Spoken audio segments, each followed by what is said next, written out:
I want that. Special delivery. I need that. Special delivery. Welcome to the Special Delivery Podcast. I am your host, Special, and on this show, I like to do one of two things. Either I'm delivering you brand new music that's dropped, or I'm sitting down with an artist to break down their latest project, and that's what we're doing today. Beejus joins me to break down his album, Beautiful, and we talk about every single thing, from the album artwork to the title, the concepts, and really him just being very transparent about what he was going through and how he felt making this album. Plus, of course, we talked about every single track, the producers, the features, and so much more. So let's get into it. Hi, everybody. My name is Beejus, your friendly neighborhood Beejus. I'm here to talk about my album, Beautiful, because I'm beautiful. You're beautiful. Even you ugly motherfuckers are beautiful as well. We're all beautiful on the inside. Point blank, period. Yes. Boom. Signed, sealed, delivered.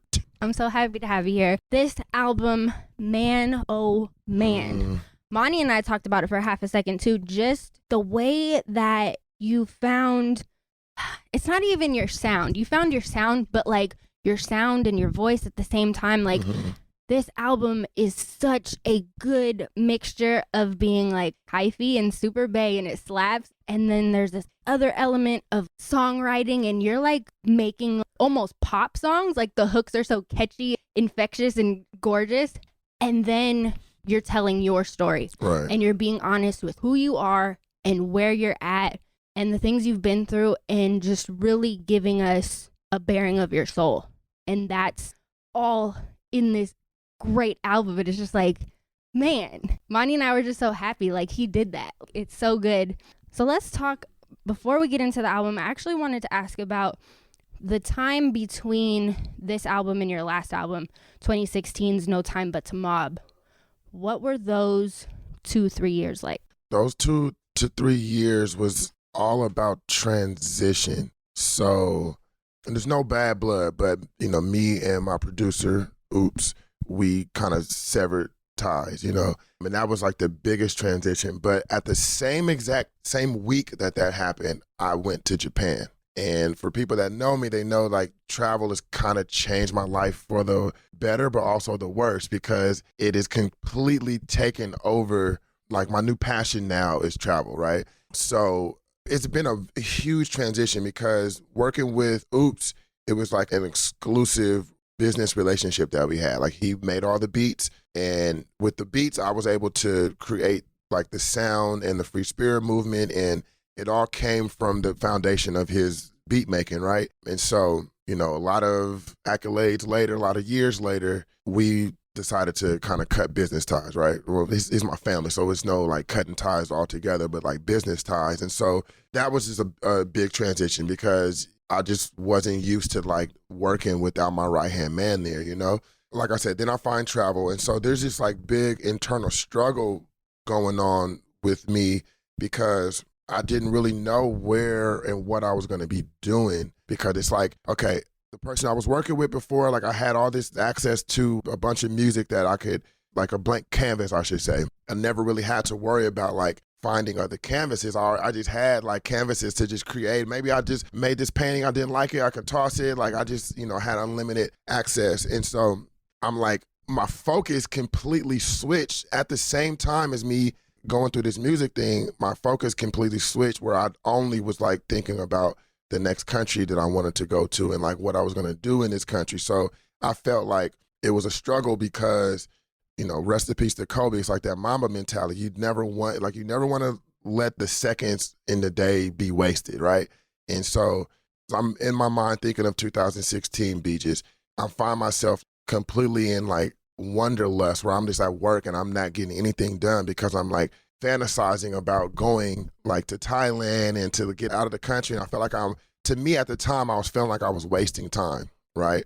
And so it's a major struggle. So it's like, okay, Beejus, stop fucking wasting time, bro. Like, get back to start working on music, and get back to start working on like the entertainment side of your life. But it was a struggle, because I feel like where I was going was kind of transitioning out. That's like the major theme of what we're going to talk about, is me kind of feeling like I'm transitioning out of music and entertainment, right? And that's around like that October of 2016 is when I feel like that process started. That's a very long, I don't know if I really made sense explaining that, but like 2016, it's a major transition. That was like the theme of where my life was in those 2 to 3 years. Yeah, the transitions definitely felt on this project. The travel undertones are there, which I think is super cool. But there's also kind of a psychological change that goes on in this project, and just kind of like bouncing back and forth between like, I mean, honestly, I want to be here. I don't want to be here. I want to deal with things. I don't want to deal with things. I want to smoke it away. I don't. What was it like kind of bearing your soul in that aspect to really, I mean, we're going to talk about the album artwork in a second. Even that, what was that process like, kind of getting deeper into that part of you? Well, the process, what it was is I was really going through all those emotions in real time. And that's why the album and the songs are so all over the place. And like even within song, I feel like in some songs, I'm talking about like some real deep, like depression shit. Even in one verse, it'll be like first half of the verse is like depressing. And then second half is kind of like, maybe it might be happy or it might be like, nah, fuck this shit. You know what I'm saying? But like that was because I was really going through those emotions. And so certain songs, it was taking me a while to write these songs, right? And I'm talking about months of time. So it's like in December, I might be depressed, have a depressed feeling, and I'm writing these lyrics, and the lyrics make sense, so they stayed. But then, you know, I couldn't figure out how to finish the verse up. So it took me 2 months to get done with a verse. But in the meantime of these 2 months, I found a little bit of happiness. So the verse isn't done yet. So now that I'm getting back to it and now it's making sense, these lyrics that I'm writing, I'm in a different mindset. And so that's why like it's all over the place, because it really represents like in the most human way, like how all over the place we will be. You know what I'm saying? We can have our days where I want to get out of bed and I want to like go hug the world and say what's up to everybody and be the life of the party. But there's some days where I just want to like not even speak to my own daughter, you know what I'm saying? Where I don't even want to like answer my phone for anybody. So it represents that, but in the most real time. I'm not trying to represent those, like I'm not trying to take those feelings and like translate them into music. It was like literally what I was going through. So it's like I might be depressed this one day, and this is when this part of this verse or this part of this song is getting made. But then the next day I might be happy, and now I'm continuing to make the music. That's just why it's so all over the place like that. No, but it's not even all over the place. Like there's a beautiful I'm gonna say beautiful. Pun intended. All the puns intended. But there's a beautiful duality in it. You know what I mean? Because it's not always super depressed, and it's not always, you know, sunshine and rainbows. There's not only duality in these songs, but there's duality in real life. You can feel a bunch of things at the same time. And not only that, I think that the verses are interesting coping mechanisms, because we're gonna feel depressed, but you're also describing what gets us out of it, seeing friends or going outside, or you know what I mean? So I think within a verse, you call it all over the place, but I really think it's duality and also what you can do to combat those feelings. So I think that it's very well articulated and such a great project for people to feel those emotions, but not only feel them, but deal with them and find ways out of them. So I think you did a great job on that. Thank you. I appreciate it. No problem. I do appreciate it. Talk about the cover art. Goodness gracious. First, who's the artist that did it? Fuck. Oh, sorry. No, you're good. I met her on Reddit. Her name's Jessica Smith, and I believe she's based in Tokyo. Now that you say that it's on Reddit, like I'm interested in what that thread looked like and what that looked like, and then Right, so with the cover, like I had the idea for the cover. There was 2 artists that I had commissioned and paid and got final artwork, right? And realized that like I need something more. I didn't know what it was. You know, and these are friends of mine, so it's like, you know, I'm gonna pay regardless. Like, yo, I'm gonna give you whatever you charge. Like, here's the money. This is what I want. Give me the finished product.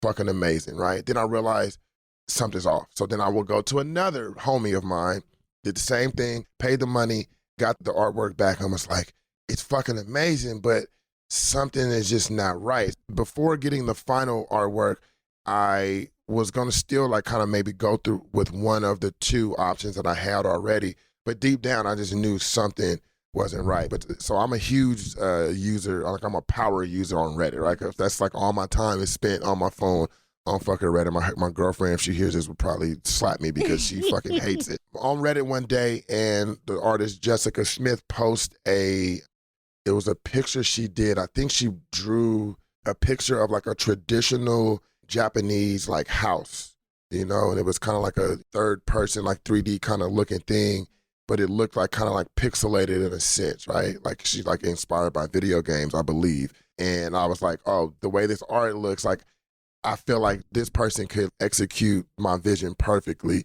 As you see, the result was executed fucking perfectly.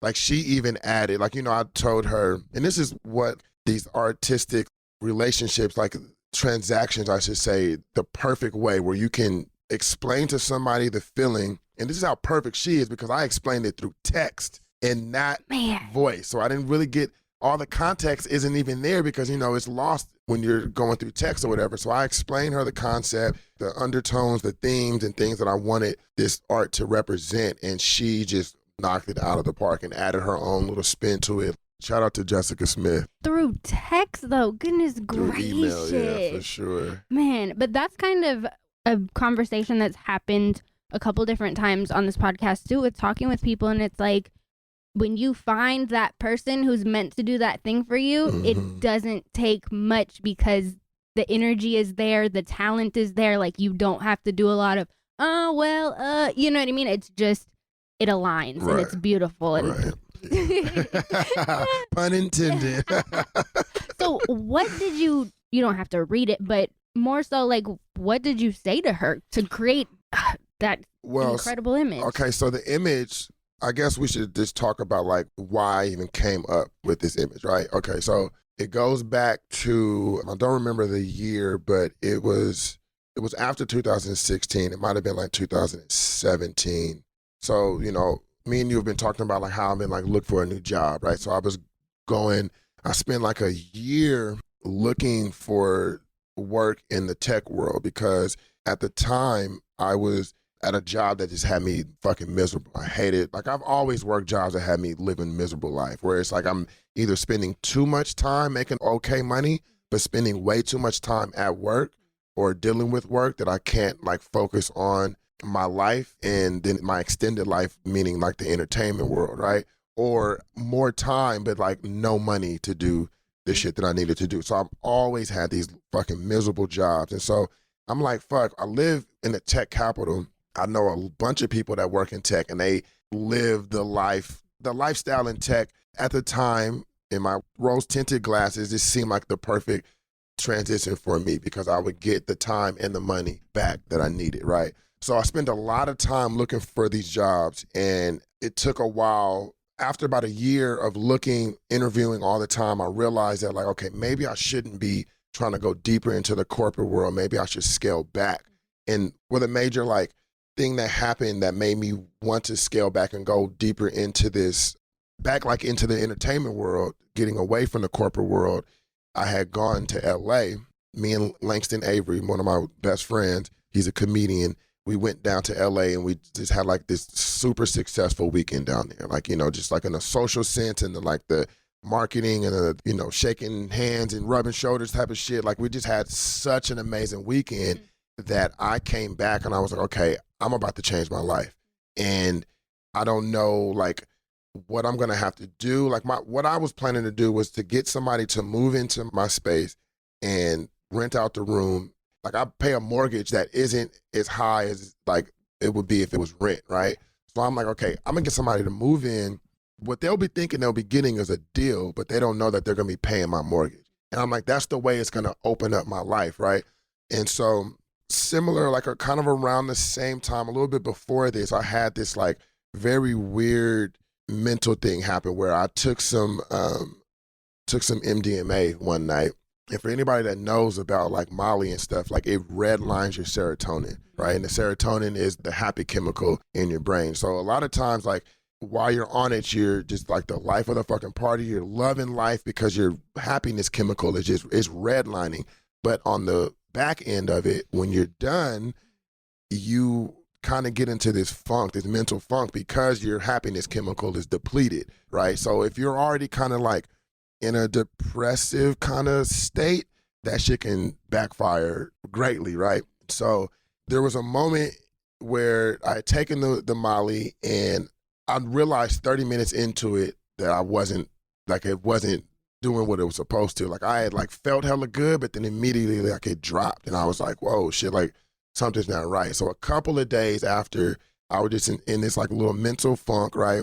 And I was in the studio, and usually what kicks off, like what triggers my like most negative thoughts is when I'm in the studio and I have writer's block. I don't know why, you know, it goes like, it starts with like, fuck, you can't write shit. Then it goes into this like self-doubt type of thing, which then is just opens up, you know, the rabbit hole of like negative thoughts just keeps going.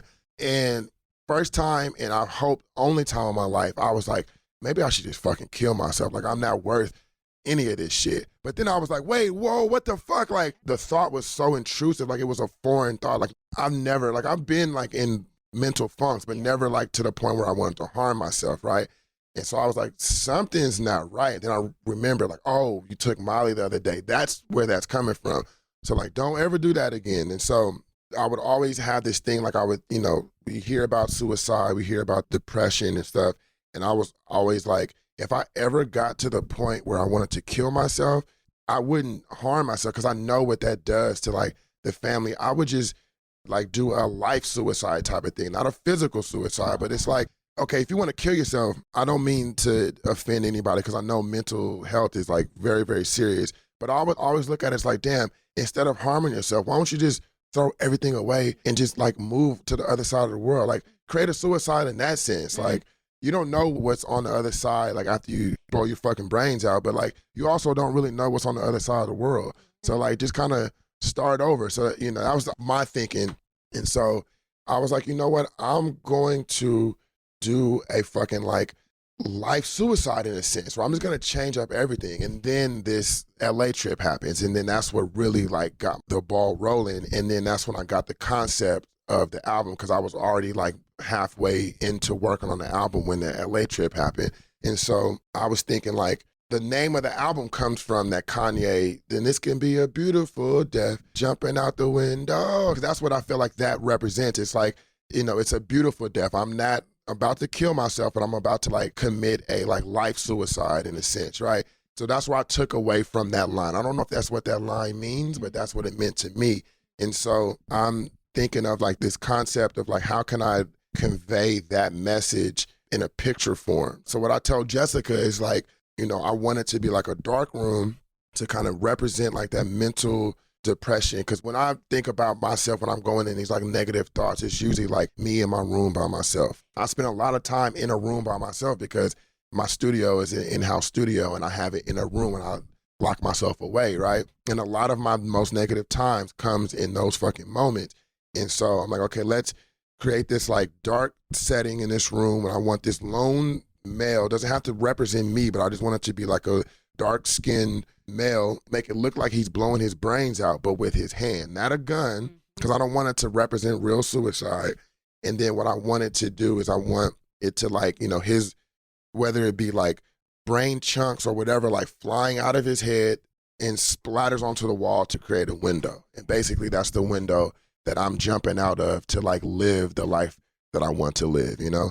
And so like it was a lot of back and forth, you know, she got that concept down, but then like all the back and forth came from like all the little details. Kanye was a influence on the naming of the album and kind of like concept of like committing this life suicide. So I wanted him to be represented in some sense. And video games are big in my life, and like the anime thing, like she threw up a Akira poster. That was her doing, that wasn't me. But it was just kind of like just internet geeky kind of like sense that I'm into, and like, you know, we related because we both on Reddit, you know? So yeah, like it came from something that was like very negative that I'm trying to use and channel into something like a little bit more positive, you know? I still don't understand how she even like was able to execute that shit so fucking beautifully, pun intended. But when I saw like every rendition, like every little update she gave, I'm like, it's just getting better and better and better. And once she finally gave me that like final, I'm like, I can't wait for people to see this shit. And I had to sit on that fucking album cover for like 6 months. And I'm like, oh my gosh. But I could not wait to the day that I announced it. And it had the reaction that I knew it was going to have. Man.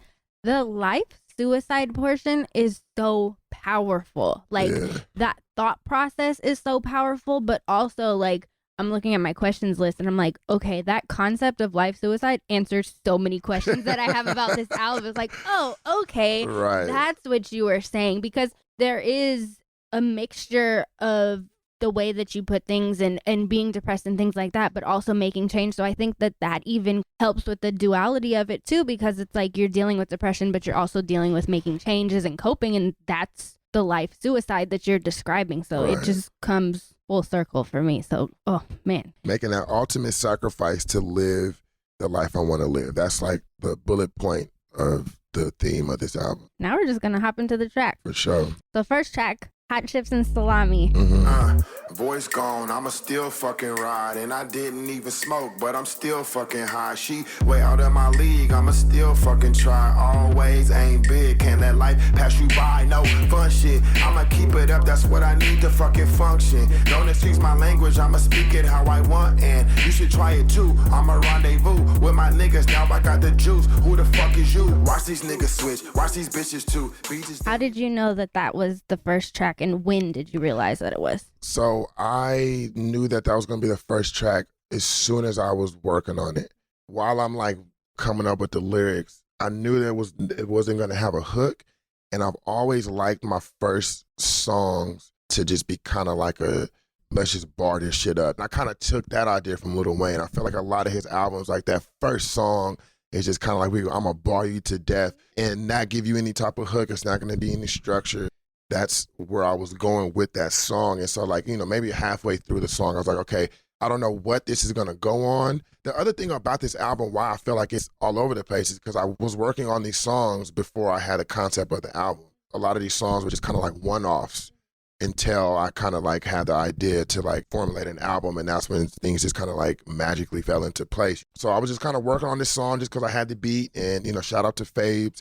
I had the beat. It was like writing it, and I was like, okay, well, no matter what this is if it goes on a project, it's gonna be the intro, no matter what the project is. So I just knew that it was like an intro song. Just having fun with it. Love when people start their projects just rapping their asses off. It's like, oh yeah, we're in this fuck yeah. Like it gets you juice. And then whose voice is that at the end? That's Anthony Dragon. We didn't get to flesh this idea out as much as I wanted to, but Anthony Dragon plays the voice in my head.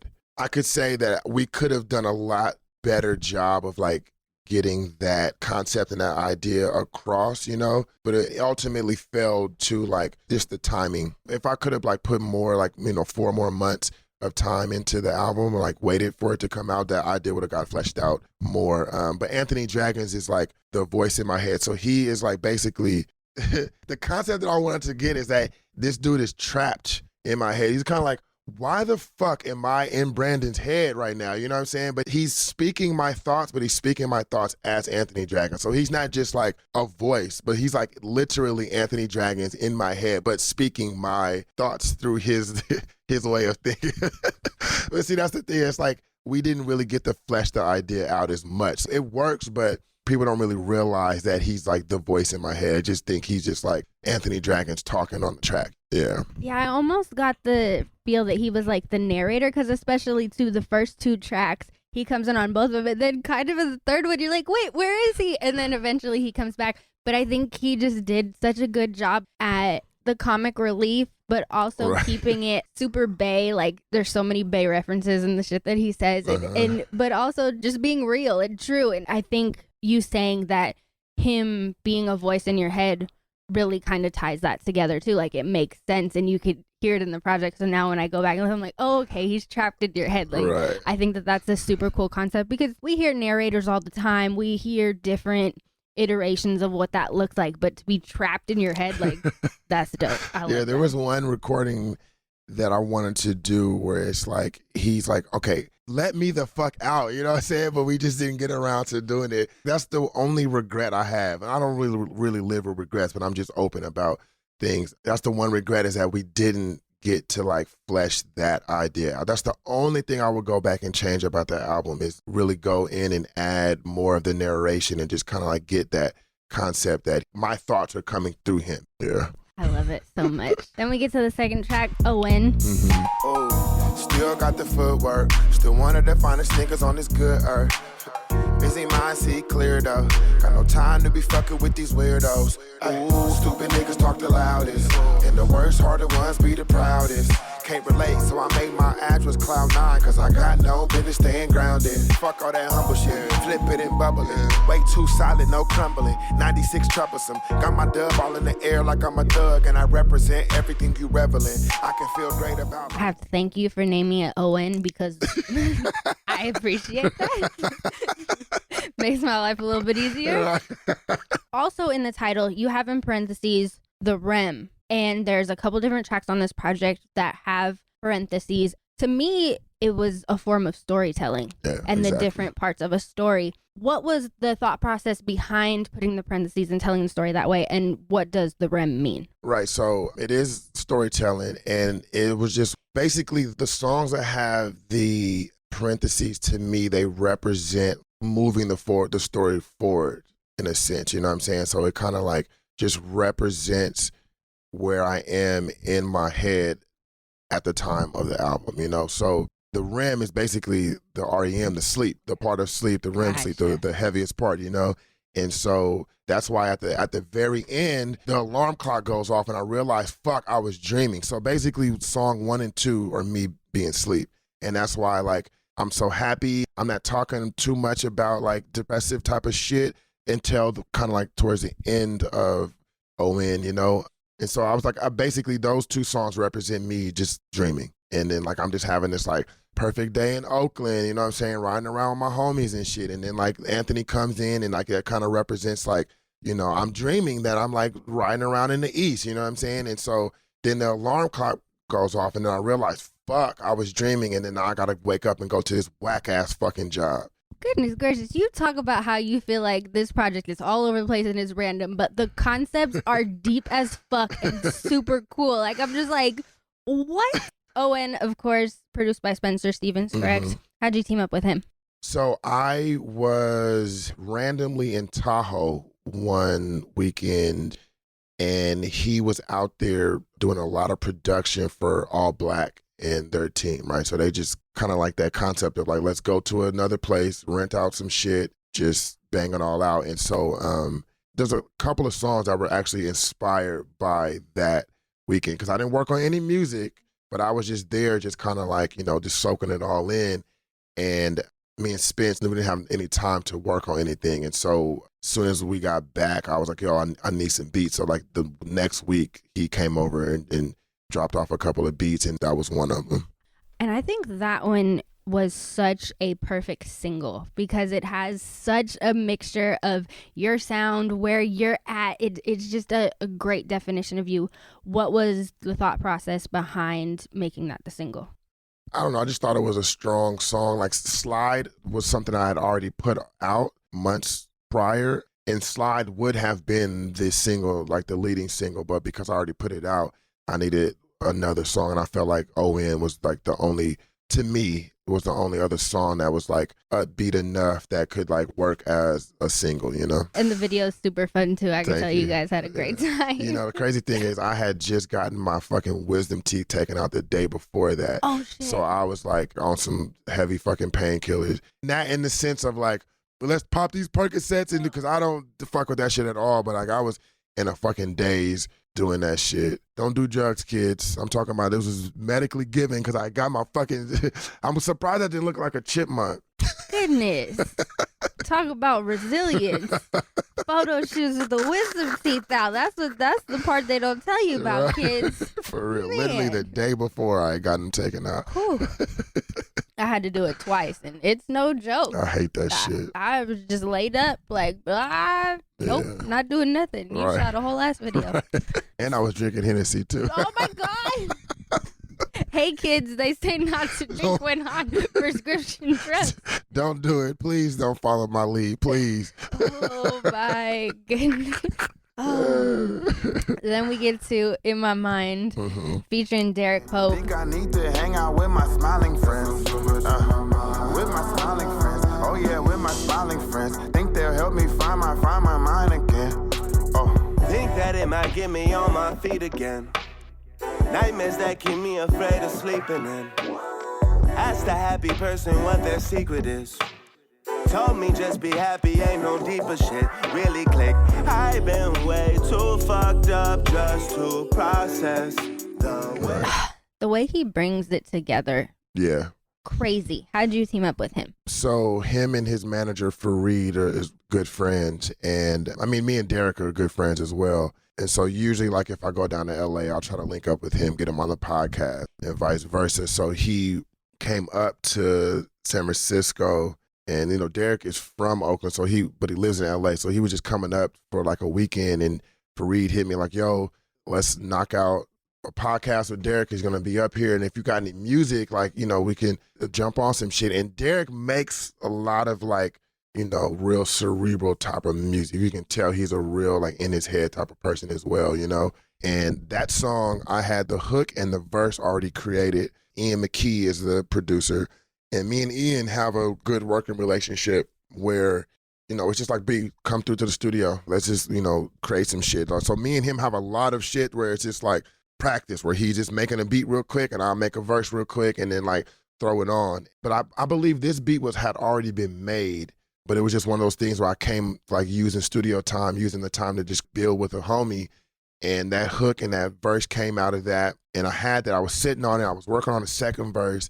And then when Fareed hit me up like Derek is coming, I was like, oh, this is actually perfect, because I hate to like pigeonhole my homie into like that depression type of rap, but that nigga be making some depression type of shit, you know what I'm saying? So I was like, oh, this is actually perfect for him. Like the beat is great. Like he's very melodic. And so I sent it through and he fucked with it. I believe he wrote it like he was like on the, you know, the mega bus up or whatever. He like wrote it on the bus ride up. And when he laid it down, it was just like, oh, this is fucking great. I love that you said, I don't want to put my homie into this depressing, because as people who think a lot about other people and like don't want to impose or kind of sensitive of other people's mindset, to be like, you do write depressing music, but like if you're in a good mood, I don't want to depress you, but you are perfect for this track. So Exactly. I think that that's such an important plot point of it. Yeah. And another thing on In My Mind, one of my favorite parts is you talk about the importance of sunshine, and we talked about, you know, coping mechanisms and just how to deal with the depression. And I think, at least for me personally, sunshine is such an important part of just feeling better. Can you talk a little bit about that realization and what that means to you? Well, I've always branded myself around sunshine, you know what I'm saying? Because I've always wanted to be like the bright person in people's lives. I've always wanted to represent that, right? Once I figured out like this free spirit thing, like that album is sunshine and free living, you know what I'm saying? And so it's like I've always like associated myself, like when I'm posting promo stuff on Instagram, not even just promo shit, a lot of my captions will have the sun in it, you know? And so I've always loved the sun. I've always loved summer. I've always loved hot weather. I do not like the cold. I've always like rain puts me in depressive state. Like even when I was a kid, like I remember there was one time, I still don't even know like why this happened, but I was going to school. I was like elementary school, so like maybe like 5th grade, 4th grade, was on the bus. It was raining hella hard. I always hated, my mood was always in the worst mood when I had to be in like the pouring rain. And it was one of those mornings, got up, got on the bus. I took 2 buses to school. So I got on the first bus, then got to MacArthur Bar to transfer to the 6th, which would take me all the way up to the Oakland Hills. So I got off at MacArthur Bar and I was like, I'm not feeling it. I immediately went to the payphone and called my grandma. I was just fucking bawling, Granny, can you please come pick me up? I didn't know why I was crying. Do not know why. So like, I do have like that seasonal mood shit, right? So the sun is always represented fun, happiness, like warmth. I've always had that like good association with the sun. Whenever I retire, I'm moving to somewhere where it's sunny all the fucking time, you know? So that's just been my association with it. So like that line in that song, it's like I feel like I'm a recluse. I need to get in the sun type of shit. It's just like I've been cooped up in the house too much. And I feel like that's when I'm like always thinking too much is when I'm in the house by myself, you know. It's just too much time to fucking think, you know. So it's just like I need to get out in the sun more. It's a small thing, but it's ridiculously important. It is. Man. It really is. Then we get to number 4, Player Way. Mm-hmm. Been a player away. Been a player. Been a player away. I've been a player. Hey, been a player away. Been a player away. Oh, oh. Have you ever flown over the ocean sipping bubbly? Have you ever seen something so beautiful and lovely? I think not. Talking to myself though, feeling special, still cutthroat, still rep the fucking ghetto, still got a potty mouth and you cannot excuse it. Won't identify with anybody losing. Look, I've been the shit. There's a lady's voice in the background kind of doing your double ups. Mm-hmm. Who is that? That's my homie Jackie Campbell. The interesting thing is she's never sung in a studio before. Like she can sing, you know, but she just has never like done it. So that was like her first time ever being like in the studio. And that was a learning process for me too, because I know how to record myself, but I've never like been formally taught anything, you know? So like trying to help her, like I don't know notes and shit, you know what I'm saying? So trying to like help her match and things like, because she can sing, but it's just, you know, it's a different thing when you're coming in and like first time getting in front of a fucking mic and the nervousness of that, but then also trying to like match the tone of the other person who really can't sing, you know. So I can hold a note, but like I'm not a fucking singer, you know what I'm saying? So trying to like Jimmy rig all that shit was a learning experience and an interesting one as well. But it was a fun time, and like she's really proud, you know, and like that makes me feel happy that I could like provide that experience for her. And like she was there at the listening party, and I could tell she was really proud and stuff, you know. So shout out to Jackie. Another important part of that song is we live in the Bay Area, a lot of players, a lot of pimps.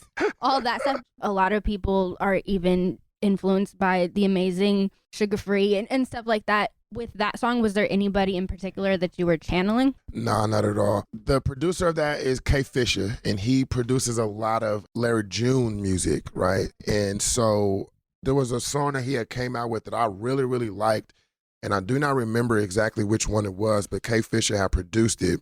He had dropped the video for it, and he tagged Fisha on the shit, and I was like, oh, that shit is dope. Like, let me hit him up for some production. And bro was really responsive. You know, one of the things like I love about certain people in the music industry, like I've had more interactions with bitch ass niggas than I've had with non-bitch ass niggas. So when I come and meet somebody that's real genuine and it's like responsive, whether to like a email or to a DM, that shit goes a long way. So I think I sent him an email, because I think he had his email on the Instagram, and he responded. And I was like, this nigga is making music, like beats for Larry June. I'm thinking he's gonna be like on some clout shit, you know? That's the type of motherfuckers I'm used to. I'm very like bitter about my interactions with the people within the music industry. So when I just get a response from people, it goes a long way. So, he responded. He sent me the beat. That fucking song took me like 2 fucking years to finally come out with something. It was just one of those things where it's like, I know this is gonna be a good song because the beat claps.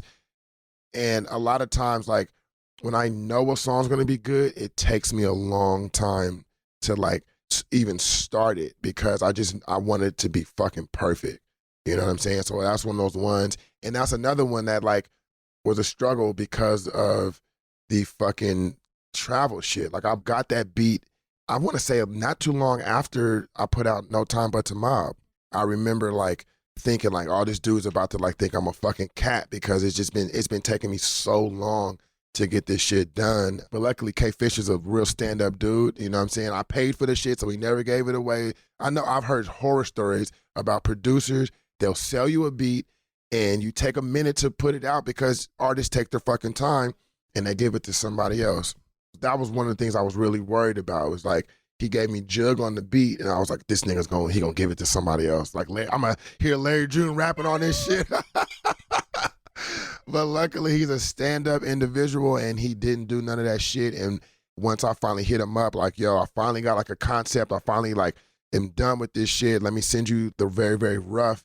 I don't know this dude, you know what I'm saying? He sent it back, like, bro, that shit is tight. So that gave me even more fire to like spruce that shit up and make it better, you know? I love that though, because we talked about getting out of your comfort zone And sometimes, and hopefully most times, getting out of your comfort zone, it pays off. And it's like, oh, wow, I met somebody who's super dope, who could have been this crazy clout chasing asshole, but he responded, he loved it, he was with it. But and he's even gone, I'm sorry to cut you off, but he's even like gone out of his way to like promote the shit, you know? Because I mean, he's an artist as well. So of course he's trying to like promote the song. So he produces a lot for Larry June. So it's like his feed is always like Larry June song, Larry June song, Larry June song, random song from some artist I don't know. Beejus song, you know what I'm saying? So like, I don't know. I've never met this dude before. It's all been through emails and like DMs and shit.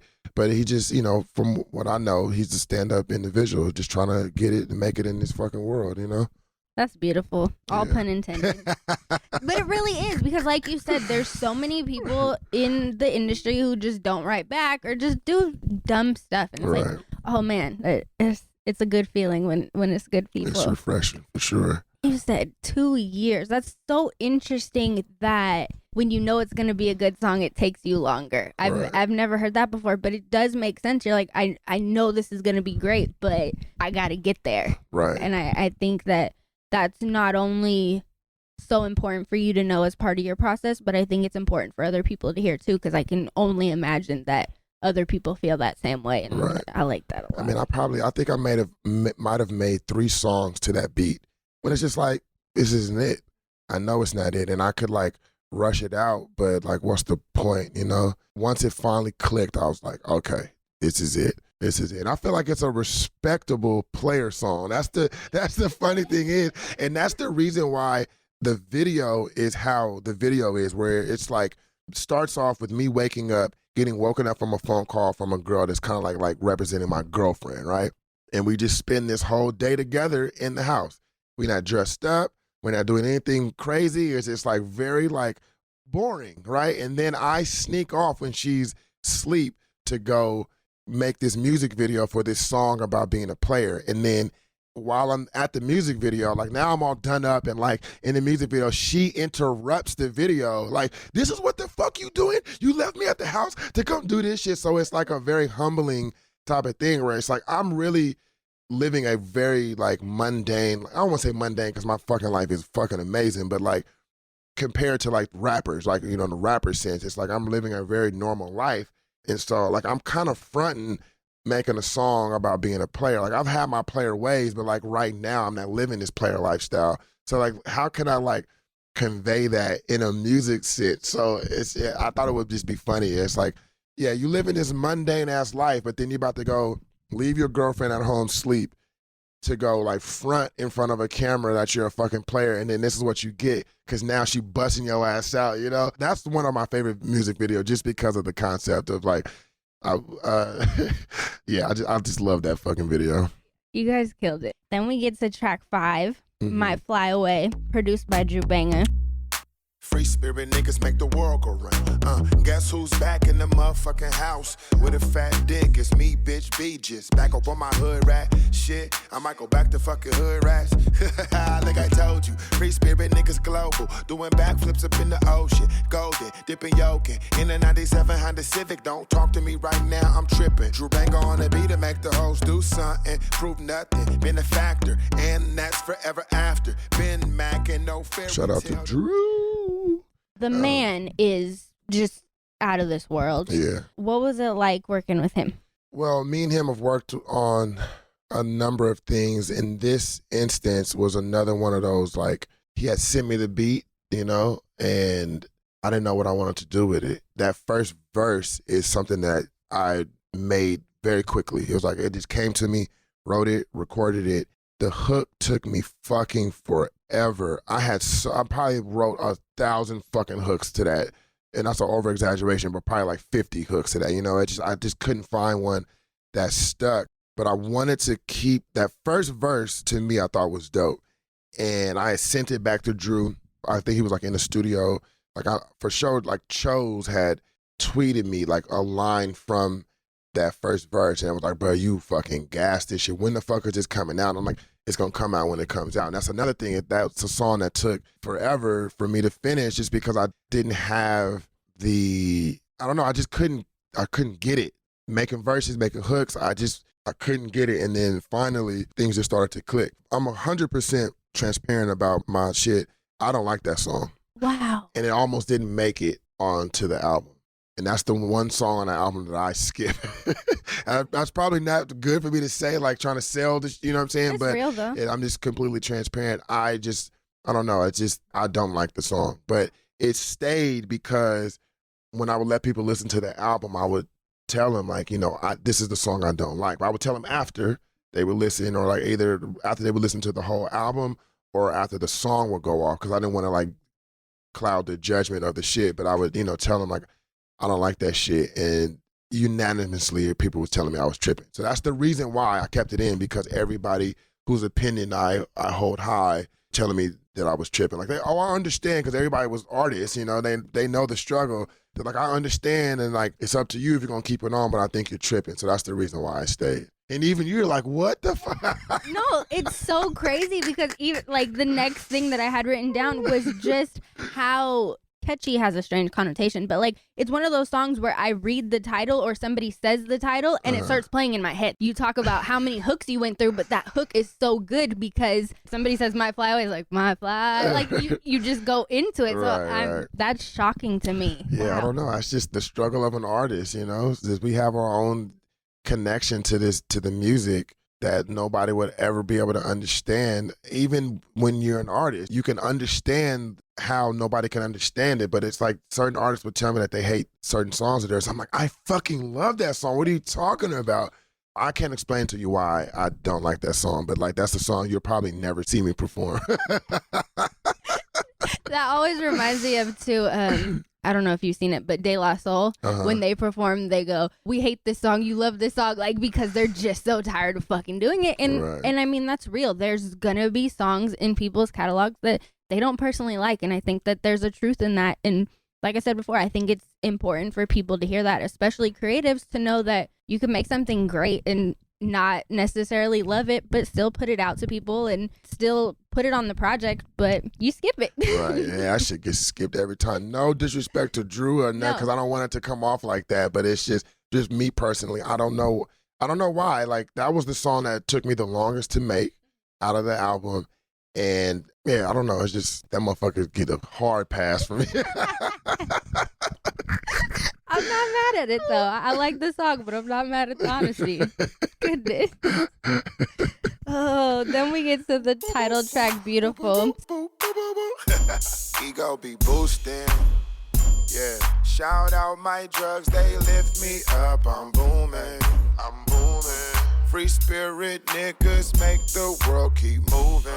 Yeah. Full of myself, get my cake, eat too. Y'all knew. Spencer Stevens again. Right. Same batch as the ON beat. I was going to ask about the line, I woke up in a life I didn't have. Is it have to live or have to love? Have to live. Okay. I'm like, Yeah. I can't read my own handwriting. Yeah, I was going to ask about that, but I feel like it just comes down to the life suicide and what you explained earlier about, okay, instead of killing myself, I'm just going to start the life over. And that's really what that song embodies, is just like, oh no, we're switching everything up. We're starting over. What was it like making that song, especially with the concept that you had in mind for the whole album? That shit was hard. When I was making it, that was the poster child of that concept I was saying earlier, where it's like you start it and you're in one mood, then you continue it and you're in another mood, continue it again, you're in a whole nother mood, finish it, you're in a different mood, you know what I'm saying? And so I went through a lot of emotions writing that shit. And then it was also like, that line, I'm not even gonna be able to recite my own lyric, but it's basically like, how am I gonna rap this shit if it's like, I know it claps and all that shit, but how am I gonna rap it if I'm talking about my feelings? Like, how are y'all gonna dance to it? And that's been a major struggle throughout my entire like music career, because it's always been hella positive, because I was scared that nobody wants to hear this fucking depressive shit. Like, I had a mask on throughout a lot of my shit. A lot of my music career has been bad, like sad ass Beejus, you know what I'm saying? But I'm only sad when I'm like in the studio, like by myself in the house, you know what I'm saying? But I never wanted to push negative like thoughts in my stuff, because I never thought anybody could like not relate to it, but you niggas ain't gonna dance to somebody singing about how fucking sad they are or whatever, right? That song to me was special, and like halfway through it, I realized it was gonna be the title track. and it was gonna be like represent and just like the entire theme of the album. You know, when you're talking about like deep ass shit and really, really opening up and being vulnerable, it's a weird concept because it's like people are gonna hear this shit. I don't know how they're gonna interpret it. Like I was still stuck on that, like nobody wants to hear that depression shit. Like, you know what I'm saying? So it's like I was struggling making that song. I was like, damn, do I want to be happy? Should I like, I don't know. I was all over the place with that song, you know? And then like another thing, some of these songs I was using Adderall to like kind of get over this fucking writer's block that I had. So like that's where that I started off as ego be boosting, shout out my drugs that lift me up, I'm booming. And I was like on Adderall at the time when I wrote it, and I was like, shout out to this fucking drug because I fucking hated my life 5 minutes ago, but now that this fucking Adderall is kicked in, it's like helped me kind of get over the bullshit I was feeling at the time, and I'm feeling amazing right now. That literally in real time, I wrote that because I'm like, wow, like it feels really good right now, you know what I'm saying? And so, but then that verse, it's like, I'm talking about I'm up, I'm hella happy, but then when it comes down, and at the very end of that verse, like I talk about like it all wears off, and then like, fuck, now I'm back to like being hella depressed. That song is a beautiful song, and it's one of my favorites because it just represents that struggle, and it's kind of like, I'm not afraid to talk about the negative shit anymore. And I don't have to like hide behind this kind of like positive mask that I'll forever have on, you know? Yeah. It not only completely embodies the project, but it completely embodies where you're at with music. I think just saying like, I know this shit clap, but do you feel me, is so important, especially when it comes to vulnerability and not knowing if people want to hear that. Have you been shocked by the response that this album has gotten? No, not really, because the music's good, you know what I'm saying? Like I knew it would resonate with people. I knew that the music is good. Like if I didn't think it was good, I wouldn't have put it out. But it's always good to know that people are like listening and like and fucking with it, you know? Because, you know, I put out stuff that I know that it didn't resonate with people, and that should be cutting deep, you know what I'm saying? To know that it's like resonating with people and people are fucking with it like that, of course, it makes me feel great. Then we get some Merci featuring Turk. You'll never fall, you'll never fall. Don't acknowledge the struggle, we hella ball. Captain of my team, wait, where the fuck's my team at? Drowning all my problems away, where the fuck's they heme at? See, I don't wanna lose control, so I learned the art of letting go. Captain of the team, king without a queen. Born into a dream, left within a week. Merci, it's nice to see you, motherfucker. Introduce us to Turk. So Turk is, first off, an amazing artist. Fucking dope as hell. He is very, very good friends with McKee. And so I met him at McKee's house. So when I would go to Ian's and it's like a building session, Turk is usually there as well. It's usually like a 3-person thing that when I would go, he always would like invite me, but he also invites Turk as well. And I love being in a studio and seeing when we're like, you know, I'm sitting here, he's sitting over there, the beat's playing, and we're like, in our own like world, like trying to come up with shit. I cannot wait to hear what he gets in the studio and does, because it's always so fucking dope, and his voice is hella tight. The concepts that he comes up with, and me and him are always seem to be like in sync on shit, you know what I'm saying? I don't know what it is about that fucking studio with Ian, but there's been many times where I've been in the studio, completely different sides of the room with somebody. We're not talking about anything about like where we're going, and then we get in the booth and it just fucking matches. That's alignment. It's alignment. And I fucking love it. There's a song with me and Monty Draper. I think it's called Fuck Your Feelings. But it's the same type of thing where it's like the beat is very unorthodox. There's nothing I would have ever picked like for my own, right? But Ian makes it, and we're just like, okay, this is what we write. And then it's like real unorthodox. Like it took me a while to kind of like catch the beat. And I'm over here fucking struggling, but it looked like Monty's making headway on his verse. So I didn't want to be the one to be like, bro, I can't do this shit. And so I just like, okay, I said, fuck, I kept my head down, like kept coming up with the lyrics, finally finished my verse. Monty finished his verse. Song came out fucking amazing. But the funny thing is, Monty was going through the same thing. So we talked about it afterwards, and Monty was like, bruh, I felt like I wasn't gonna be able to do this shit, but I looked up and it looked like you was like making progress, so I couldn't give up, you know? It just came together so fucking well. So like me and Turk have had many of the same type of interactions while being at Ian McKee's house. I'm trying to think, like that first So the first verse was written at Ian's studio with Turk there, with the beat playing. And like that line of like, I had a job interview today, skip that shit. That line I kind of tweaked, but I had just come from a job interview, you know what I'm saying? So like I had like wrote that then, Turkey got that hook. I eventually made the second verse like months afterwards. All these songs kind of like have been like a long process. And when I say all over the place, I don't mean it like in a bad sense, but it's just like I've made them in so many different parts of my life and like different times and like mindsets. It just represents. And I feel like Merci is one of those songs where it kind of like starts off kind of depressive, you know, but then it kind of like goes into other things. And that's another one of those songs that, well, at least the second verse is another song that was inspired by that time I was in Tahoe with All Black and the rest of his crew. I wasn't working on music with them, but like everybody's working. So I was just kind of like in my own little corner doing my own thing. And that second verse, the majority of it was written while I was in Tahoe then. And I love that at the beginning of that song, you're kind of just talking about how you didn't quite get it. And now that we've had this conversation, you've mentioned a lot of times in some of these songs, it just didn't quite fit or it didn't click, but eventually you got there. Why was it important for you to keep that at the beginning? I don't know. I debated taking it out because I was like, I don't know. It's just one of those things like niggas don't want to hear me talking about depressive shit. You know what I'm saying? And I felt like I've sounded so unsure of myself. And I was like, that's not what I need to have in. But I ended up keeping it. But it wasn't really like a thought behind why I kept it. It was just like, that's what I felt at the time. And like my whole thing is like just trying to be transparent with how I feel when I fuck up. The whole concept behind my podcast is like the fuck ups are gonna stay. That's just like a part of life. It's like, okay, maybe I was unsure of myself at the time, and that's just the real emotion that I was feeling. So let's just keep it, you know. And another fun fact is my dad was there when I recorded the second verse and like finished the majority of it. The hook I came back and did. I went back and did a couple of vocals like on the first verse. That little thing at the very beginning of the song was recorded then. The whole second verse was recorded.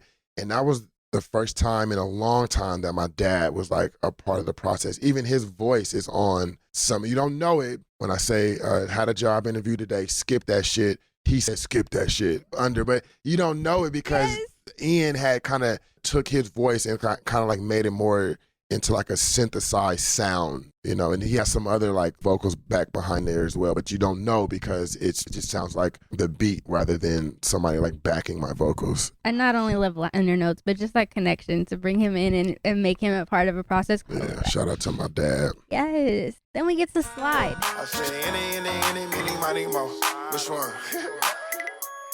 Hey, shout out to the ghetto children. I'ma really change the world, bitch, this how I'm living. Got a vision with ambition and can tell the difference between a nigga talking loud and one who really get it. Free baby James and Scooby, R.I.P. Dame and Duty. We are not the same, excuse me. Back the fuck up, I need a few feet. Do you think you really better than us? Absolutely. Without question, without blessing. Do anything I want, no second guessing. Anything. Sing my ups, live my downs, rep my town. I wish my young self could see me now. Since you never took as many real losses as me, you should shut the fuck up when you hear me speak. Still knock a bad chick in some dirty ass shoes. I ain't worried about nothing. Super fun, confident, but there's also a detachment. Mm-hmm. Kind of just saying like, all right, that's you guys. I'm this. And like, yeah, I'm kind of better than you. And that confidence in there. What was it like writing that one? Okay, so this one, not going off of what you just said, but this song was the one song that was the most inspired by that Tahoe trip. Nice. So I'm in Tahoe, and at the time, I was fucked up. I was drunk as hell. And the producer, Wade 08, I don't know if he saw that I was also in Tahoe with them. I'm not sure, but he randomly hit me up. He's like, bro, I'm about to send you some beats. So I don't know if he was trying to like, you know, like B's there, let me like send him some beats and hopefully like they're working on music and then one of mine will get picked to like go. But that's something that All Black could rap on, you know what I'm saying? Yeah. And like it just fit the shit. And so the energy of that house is really channeled into that song Slide. And it was also an Adderall inspired song as well. And I'm really not trying to condone the drug use, but I'm just being completely transparent. Yeah. But that was just a fun fucking song. You know what I'm saying? It was one of those ones that it took me a while to like start. Like my biggest struggle with music is how to start verses or how to start songs, you know? So it was one of those ones that kind of took me a minute, but once it started, it was just like, it was fucking word vomit after that. You know, it was just a very, very fun song. I started that song off, you know, because All Black has a very distinct like style of rap, and I feel like a lot of Bay Area rappers have taken his cadence, right? But I was like, how would All Black slide on this song? Like, how would he rap on this song? So that's kind of like the shout out to the ghetto children. I'm gonna really change the world, bitch, it's how I'm living. That's just kind of like, it was my interpretation on like, if I was to write a song for All Black, that was like first couple of rap stop, rap stop, rap stop. I was just kind of channeling like, how would he slide on this beat? And so that's why those first couple of bars kind of like, to me, I don't think it sounds anything like an All Black style, but like, to me, that was just me interpreting like his style in my own way. It just embodied that energy so much. I was like, okay, I'm just gonna make kind of like a hood song, you feel me? So it was like a couple of days after being out there with them, that's where the energy came from for that song. That's such a cool exercise though, to say, okay, how would he approach this, but still keep it me. Then we get to Sundays in Osaka. Look, on Friday we were drunker than we needed to be. On Saturday we got higher than the birds could see. On Sunday we went to Osaka. Can't you tell that life's so grand? The bitch can't define what I am. Can't you smell that beach been cooking out of the fire to the pan? My goodness.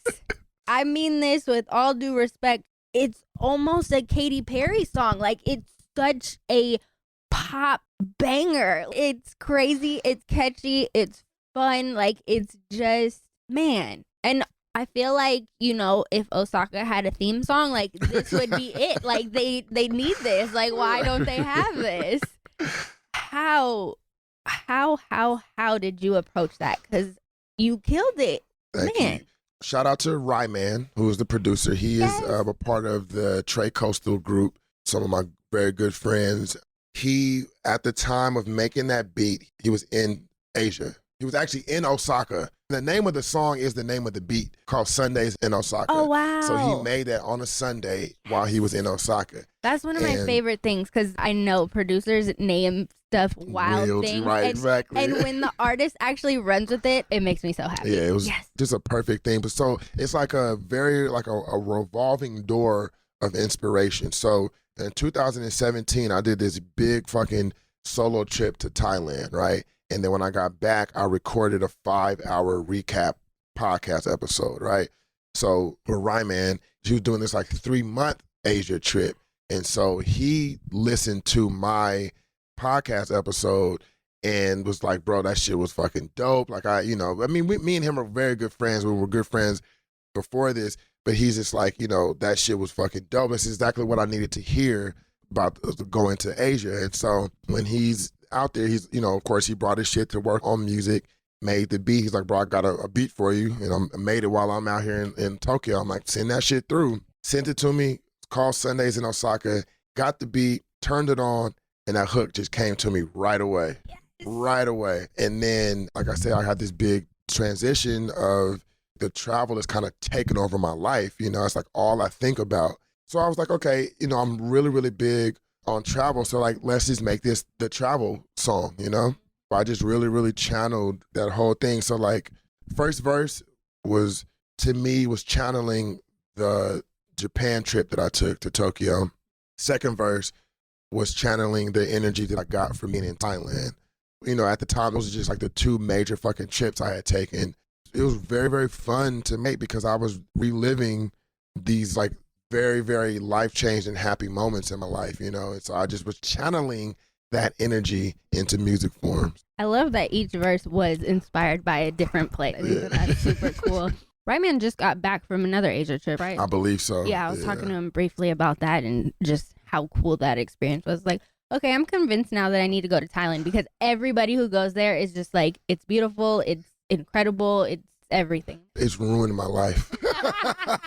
It'll ruin your life. It's like all of Southeast Asia, not even just Thailand. Southeast Asia is something else. And the world is so fucking big and there's so many places that I want to see, but I cannot get past going to Southeast Asia. It's fucking crazy. It's like Europe, I'll be there one day. Africa, I'll be there. Latin America, I'll be there one day. But Southeast Asia just holds my fucking heart right now. If it's good to you, don't give it up, man. For real. Now, track number 10, Do What I Want. Yeah, blasting out a rocket, I'm a space cadet. Play my shit or shut the fuck up. I'm sick of sharing this space with all these suckers. Where I'm from, disrespect will get you tipped off. But now these new niggas got the streets ripped off. We pulling cards and we know that you a hoe. It ain't a place up in this world I cannot go. I'm really great in any hood on any continent or coast. First line, gotta get in the mood. For that one, how did you get in the mood?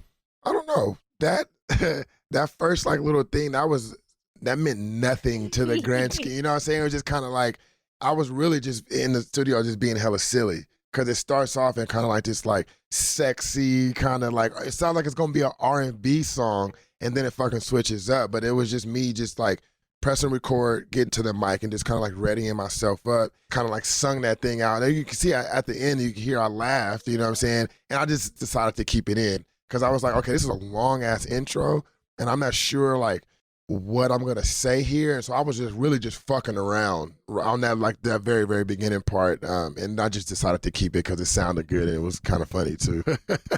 It worked. Then we get to What You Need with Sahtyre. Right before my eyes, man, it's crazy as fuck and I can't wrap my head around it. I'm so astounded. Baby, I got what you need.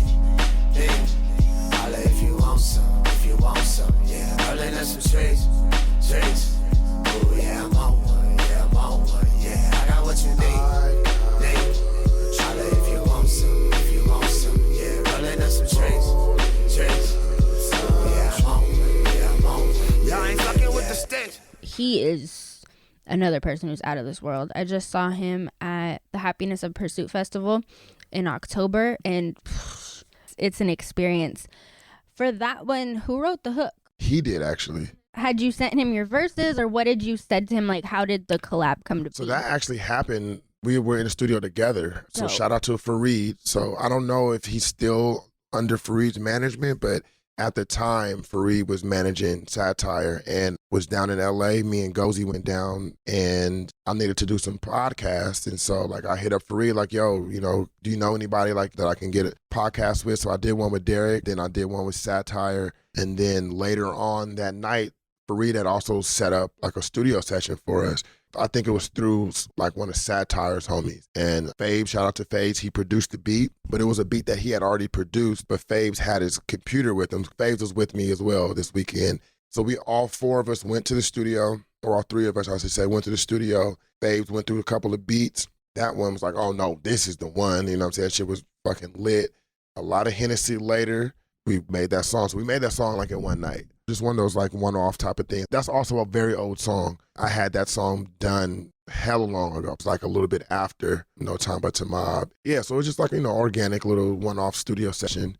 And I just sat on it until I was ready to put it out on the album. And Beautiful came along. And so. No, I love that you guys were in the studio together because it does feel so natural and organic. Like I said, the hook just really embodies us. And he's a good dude. I really enjoy. Haven't talked to him since the album dropped. And I haven't heard like any of his music, but randomly his song Grammy came on my shuffle last night and I fucking love that song. So shout out to Sahtyre, yeah. He's a super good dude, super personable. Last track, some of that. Keep it rolling. Let's have a party, get naughty. Top of night, you be like, damn, what the fuck I get myself involved in? Yes, sir, all pressure. Live my life to the fullest, nothing lesser. Cause a ruckus, screaming fuck it. Down in Phuket, please get out my way, cause I'm about to hot duking. Niggas losing, and never that for me. If you speak on my name, speak factually. Look, I can tell the good shit from the bad. With Ashley DiAmante. Can you introduce us to her? That's my cousin. That's not her first time doing music with me, but